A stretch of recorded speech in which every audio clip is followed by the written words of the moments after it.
the fees and stuff that I'm charging them for filling in their shite. Direct Collection Bailiffs Limited have received a subject access request for any and all letters back and forth, and a motion to stay or adjourn the case. I sent that off just as they sent me back the subject access request, which was pretty funny because yeah,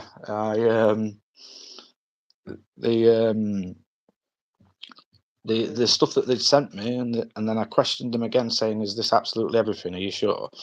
And they were like, "Yeah, this is everything that we've got." And I was like, "Oh, okay, thank you for your evidence," because they didn't have what I'd sent them, so they've already failed at that. So then I've gone on. This is my point 7. So I put all the claims inside of this point. A7A, unjust enrichment, basically them trying to profit more than what they should be doing.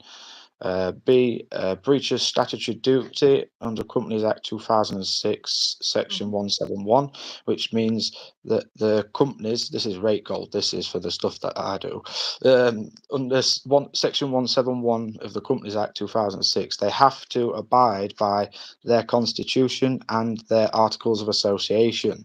If they don't do that, they're in breach of that duty. Naughty, naughty. C, I've put fraud by false representation, Fraud Act 2006, Section 2. Fraud, this is D, fraud by failing to disclose information, Fraud Act 2006. So that's basically the subject access request. They didn't send the information back, so that's that one. And then the fraud by false representation is them trying to get the money that I've technically already paid. And then I've put, this is a point F, potential data loss. This is supposed to be point E. That's where I messed up. It was supposed to be E, but I accidentally put F, or I did an E and the E disappeared. Potential data breach or loss. So you can sue for that as well, which is a bit silly because I didn't put anything in the cost schedule about that, but never mind.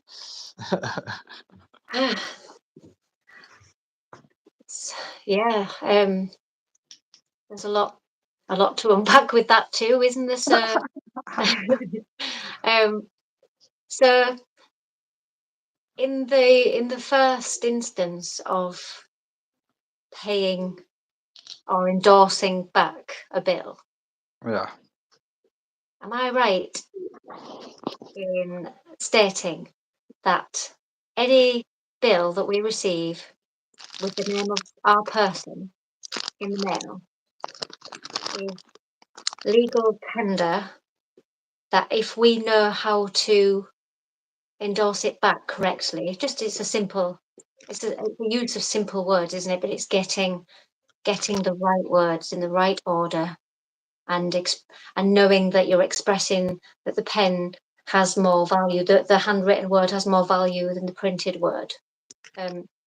That am I right then that you've sent back something, you endorsed something back, therefore you made payment, and they're denying that was legal tender? Is that what happened in?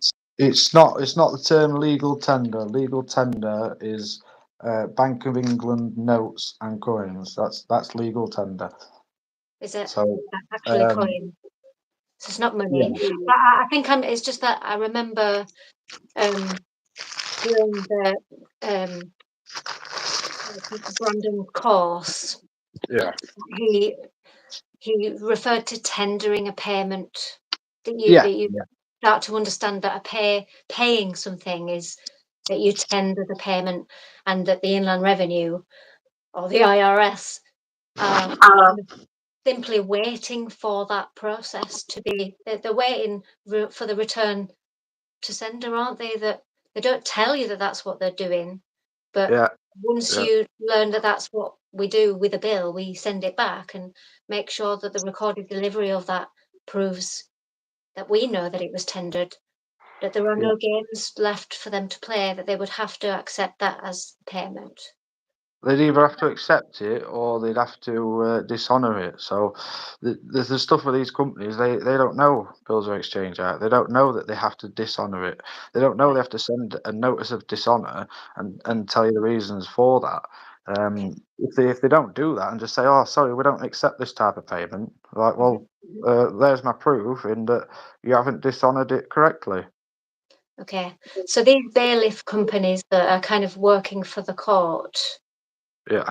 working for the crown, the policing persons for the crown, it feels like. Is it that sometimes they are not aware of the law? So None of when them they're are. saying None of that them they are. don't The judges aren't even aware. So, a mate of mine, he's done a bill of exchange for a new car. He did all the stuff. Now he's taking them to court in. I don't know. It's just a high court what it's going to, but they've literally got the highest judge that they can find. This senior master cook. If you put his name in, senior master cook is literally the highest judge that they can find. Is at the top of this form that tells you all the judges and all the masters and things that can be in there. He's like the top guy, and he's used. So he did two cases, sent two cases off. The the master cook guy, senior master cook, he made case law out of the first case using terms like sovereign citizen and free man of the land when those aren't legal definitions and you can't use them, and then referenced the first bit of case law that he'd just made in the second case and like kind of bundled it all together into one thing. Oh my God, that is like it's fraudulent. It's fraudulent. They can't use terms that don't exist in law. Free man of the land does not exist in law, and sovereign citizen doesn't exist in law. So I told him to write back some. He does it. He does his own paperwork, but I said just add these points that oh, free man of the land. Are you sure that he didn't mean free man of the union as per slaughterhouse cases? And Right. then for the sovereign citizen, I says, "Oh, that's a contradictory phrase, as citizens can't be sovereign." So it's an oxymoron straight away. So Yeah. Yeah. A sovereign citizen has good intentions, and it's an obvious lack of time spent learning the trickery of words, isn't it? And especially if somebody's claiming to be a sovereign citizen, probably more so in the States than they're doing in the UK. And I'm saying those names on purpose, but somebody claiming to be a sovereign citizen of the US and showing the driver license at the same time. My understanding is that that's all just a big blancmange of insanity. None of it. It's all cancelling itself out there, isn't it? yeah, so they have different citizenships in America. They have a state citizen, which is the one per the slaughterhouse cases where all the natural men and women actually had rights and they could actually do stuff. And then there's the US citizen that is born out of the 14th Amendment, saying that but yeah, they're no longer slaves, and that they can rely on this for their rights. When that's not really the case, because rather than making them free, it makes them into a different type of slave, into a debt slave. Yes, and that could have been a creation that had good intentions at the time of its birth, because it does make some kind of sense. It's not just racist or fascist that people became stateless that once were property, even though we don't see people as property now legally. But there was a time where the law didn't recognise that people had sovereignty. But when they did, I suppose, have sovereignty as just stateless people, it wasn't giving them any power in the real world, so they had to have a citizenship status.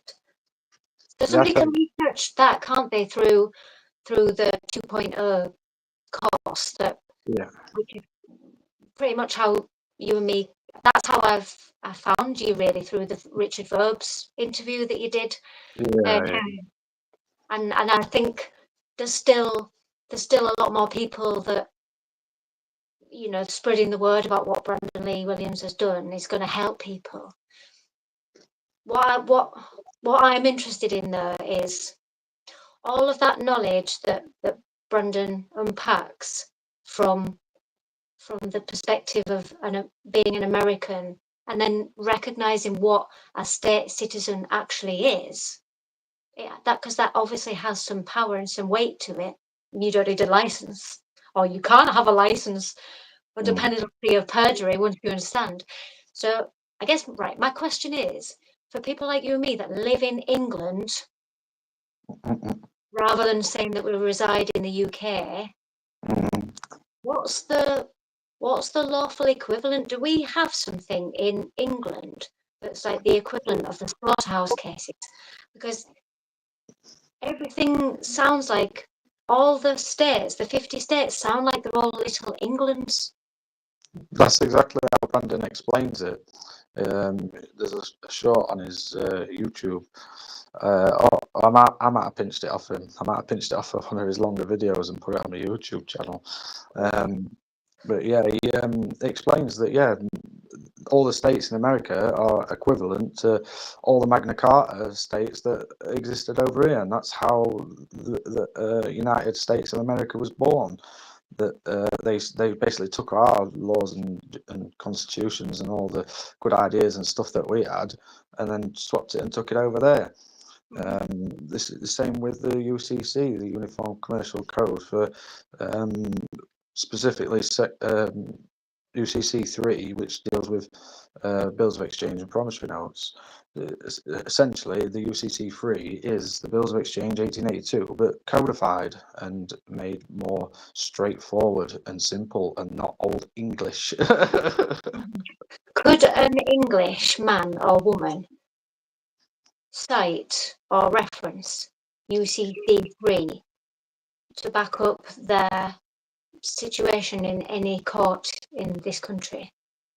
They can do, but if it gets rebutted, then no, and then you've lost all your points. So, yeah, the Bills of Exchange Act 1882, it's still alive and functioning. Although the case that we've just come across, that my mate's trying to get in front of the courts, the judge is basically conceding that the Bills of Exchange Act doesn't exist anymore and that it should be taken off Companies House. So we'll see what happens with that. Oh, it needs more fans, doesn't it? We need to get behind it more rather than seeing it getting buried. Yeah. He's a very private individual. He doesn't like to share much. So he's found faith and trust in me. So I say share whatever you want to share. If you want any advice or whatever, let me know. If I don't know it, I'll pass it on to someone else with your permission. So it's down to him at the end of the day. He's the first guy that's going to be starting this stuff. Hopefully I'm following because I've asked for a change of jurisdiction. So hopefully the jurisdiction gets changed, and then I can be in the same boat as him, questioning this senior master cook guy. So, for somebody who's brand new to all of this, Yeah. aside from go and watch 2.0 of Brandon's Contract Killer course, which is quite time consuming, but it's a no turning back series of, and also the profanity. If somebody can break through, I really get it why he is this dude. Like it's important to break out of all of your gentle, soft conditioning, all that citizen mindset. It's really stuck with us, isn't it? About being civilized and being polite, and it's all bullshit, isn't it? It's something that we've been really mind hacked into doing there. But for yourself, like if somebody has a really bad credit, just say somebody can't get a loan because they've got a really bad credit rating because they couldn't pay something back, or you can just make whatever approachable situation somebody could be in England. I really don't want to say UK anymore because I want to start to sort of divorce from what that is, because I just feel like maybe I'm a citizen of England. Maybe that's what I might be wrong, but maybe we just don't use the citizen word at all. But is there like an entry point that you could say to somebody in our country, right, this is where you start. This is the first little thing in your life to do differently. Have a look at the videos that I've done. I'll show exactly what I've done. It's literally step by step.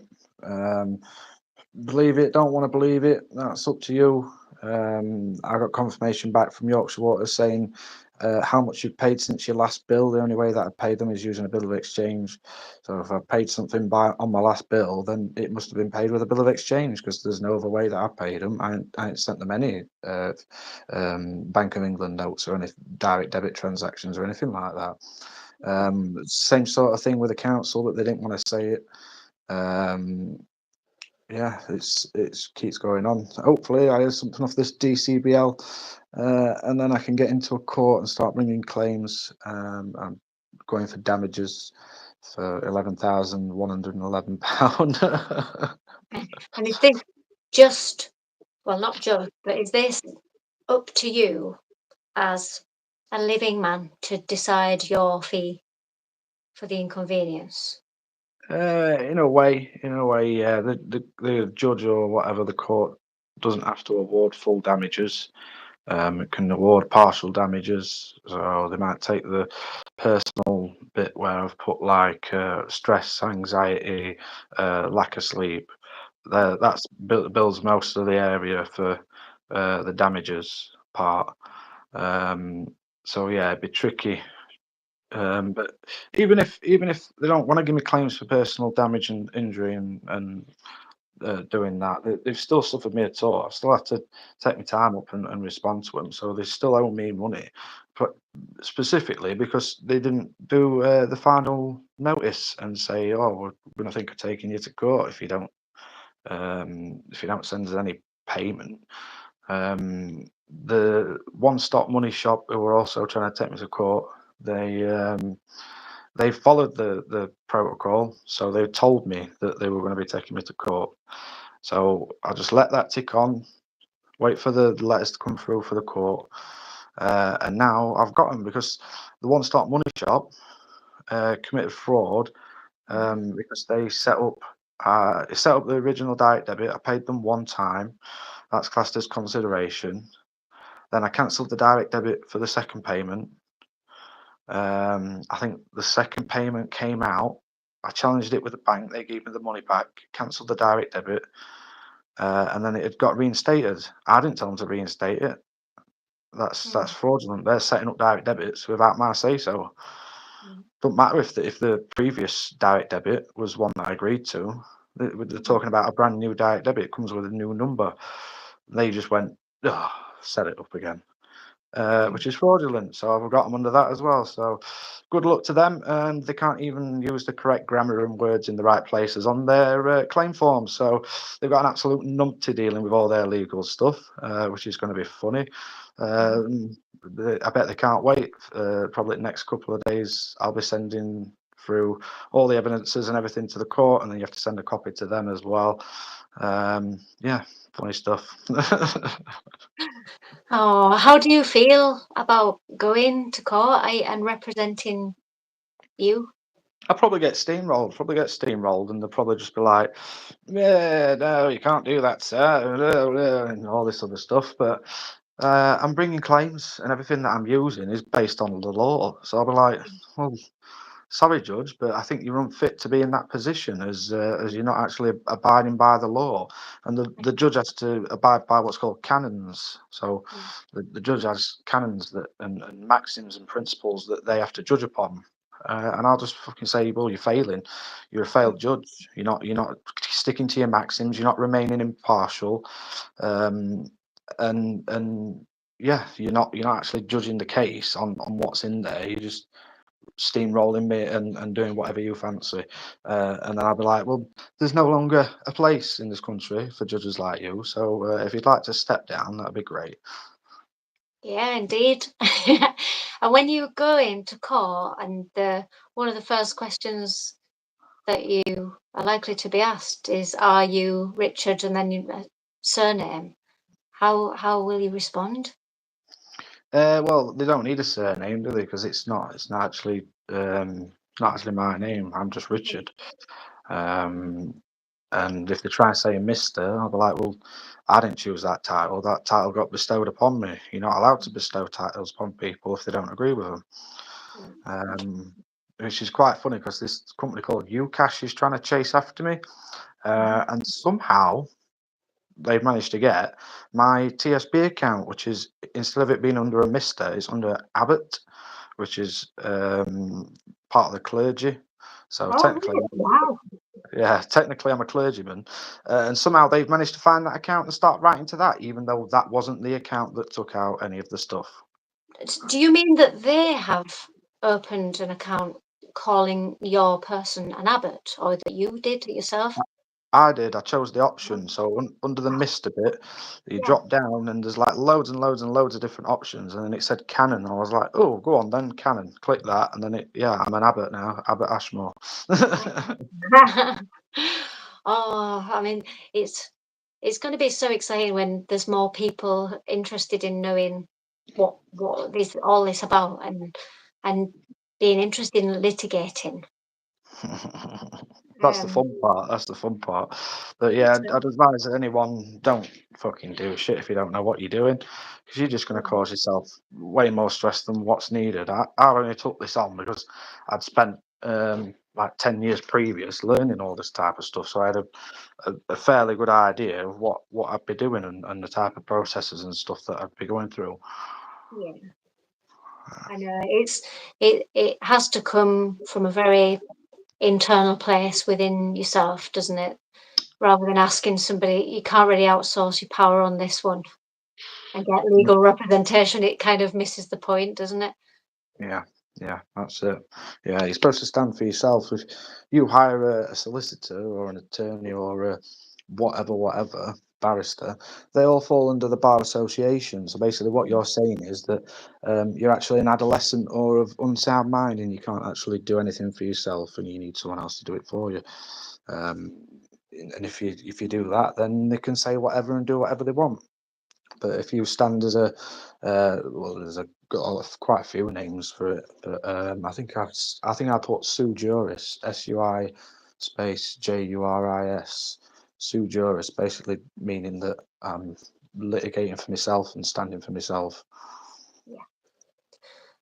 Are there any, because there's different types of courts, obviously. Are there any are there any of those courts that somebody should never appear in? Well, you can't go to ones for liability orders for council, so they're all made up. So yeah, you can't go to that court. But yeah, little magistrates' courts and county courts, they wouldn't be anything that I'd appear in. It wouldn't be anywhere I'd take myself to. They So if are somebody receives a court summons to attend at a change. civil court, Yeah, what should they do? Well, change. I know you're not giving advice, but what are Yeah, their options? change. This is what I've tried to do: change the jurisdiction of the court. Try to move it to either King's Bench or Chancery Division. That's what I've put on the acknowledgement of service to get the jurisdiction changed. It's one of the options on the claim forms that you get through. Okay. I haven't filled their paperwork in. I've done my own paperwork that answered the questions that they wanted answering. Okay. Have you had any dealings with the Inland Revenue or any contact? Uh, HMRC. Yeah. Yeah, I don't know. I work for I work for a company, so it automatically gets taken. I'm trying to think of ways that I can get around it, but yeah, I'm taking one step at a time, doing my own stuff and filling in what I need to fill in. But yeah, if you work for yourself, just set up your own company. Just set up your own company, get an account in a different name, try and get a trust account, try and get a trust going, get everything paid into there. So this is what I'm thinking. I'm thinking about me setting a trust up and Mm-hmm. then me paying the money that I make from work into the trust and classing it as a donation. Mm-hmm. So it doesn't actually come to me. 100% of my money that I earn would be a donation into a trust, which Mm. is allowed, then you don't pay no taxes on that. That's right, because they have no jurisdiction in the public realm of any goods or res inside a trust. Yeah, yeah. Uh, I'm that, probably gonna have to shoot in like probably a minute because I've got 5% battery and it's just gonna die on I me. know, yeah, I've had to plug mine in. Oh, well, do you know, I'm so grateful that you just like jumped onto this. At some point, I realised that there was a button that didn't click. So even though it says it's going live now, we've had about nearly half an hour, but Yeah, it's not a public video. It that's was all just, good. Put it public if you want to put it public. I'm not bothered. I could do. I mean, it's about coming out of comfort zones, isn't it? But really, this is much more important than any sort of personal shyness. Don't like saying personal anymore. I think people really just need to see real people having Mm. conversations about what are the nuts and bolts of this? What are you doing? Because we've all got a different situation, haven't we? And we've all got a different way of approaching it. So I'd Yeah. like to continue to just talk to you every now and then, Richard, and just see how how you're taking the bulls by the horn in your life. Yeah, get in touch anytime, Nikki. I'm always open. You've been very pleasant to me, and yeah, all good. Oh, honestly, I massively appreciate that you're putting yourself out in daylight for people like me to just find confidence to do the same. So lovely to speak to you. I'll let you Yeah, go now. you All right, too. lovely. All right, Richard. I'll see you See you later. later. Bye, bye. Cheers. Bye.